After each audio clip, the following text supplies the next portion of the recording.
Welcome to the Agoracom.com CEO interviews, where we feature great undiscovered small cap companies to the small cap investment community. Welcome to today's CEO interview program produced by Agoracom. I'm Al O'Grady, and with us today is the CEO of VMS Ventures, Mr. Rick Mark. VMS Ventures is focused on acquiring, exploring, and developing copper zinc properties in Manitoba, Canada, primarily in the Flin Flon Snow Lake VMS belt. It also holds the largest land package in Canada's third largest nickel producing camp, and we'll be learning more about its projects and where it's headed in just a moment. VMS trades on the TSX Venture Exchange under the symbol VMS. Mr. Mark, welcome back to the program.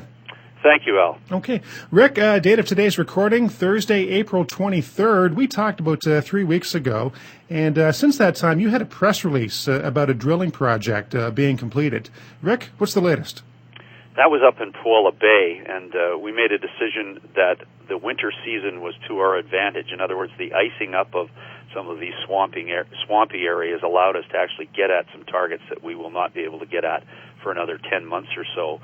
And so we decided to mount a small drill program to test some alteration zones that our geologists were kind of excited about. And I'm delighted that holes 3 and 4 particularly struck some alteration. The boys pushed ahead with hole 4 to reasonable depth.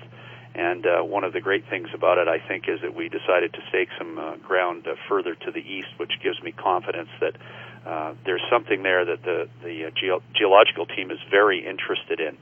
And so we took this as an extension of our exploration activities, which have been thorough in that area, and decided we better pop a drill hole or two into that particular property to really give us a chance to reframe our thinking over the next year in preparation for some drilling next winter.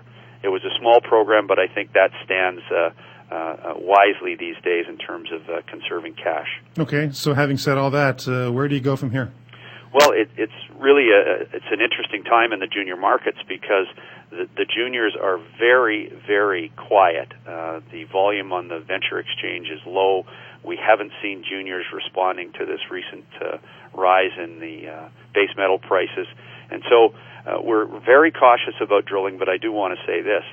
We are preparing properties for drilling. This is a tremendous opportunity for the team, and in fact, our geological team met in Manitoba last week for 3.5 days to review our entire property portfolio and really look at prioritizing and ranking those properties and really begin to prepare specific drill targets on each. So our position today is that we are very interested in conserving cash. There are very few drill holes in the junior market anywhere today that are improving shareholders' value by moving stock prices up. It's just a very difficult environment. I think it's in large part because the retail investor is very shy right now, very concerned about where things are going. So the tension between conserving your cash and advancing your properties is very real. So today, I believe I would say that Sales Lake is our next target, and we're preparing drill targets for Sales Lake. With the slowdown, of course, drillers are available. And VMS and I suppose others with cash in the bank are able to make decisions reasonably quickly because drillers are available. So what I want our shareholders to hear is that we can mount drill programs within a period of 2 to 3 weeks of saying go. And we'll look at that and we'll determine the best seasonal conditions in the case of our Manitoba properties and how the market is responding to drilling. We can afford smaller programs with $13 or $14 million in cash, which will advance our knowledge of each of those properties. But we're going to do it wisely and make sure that when we drill, we have a real purpose in making sure that the drill program teaches us something positive. Okay, you're kind of leading right into my last question. And really, if you take a step back and take a look at the big picture, what does it all mean? How does that affect me as an investor?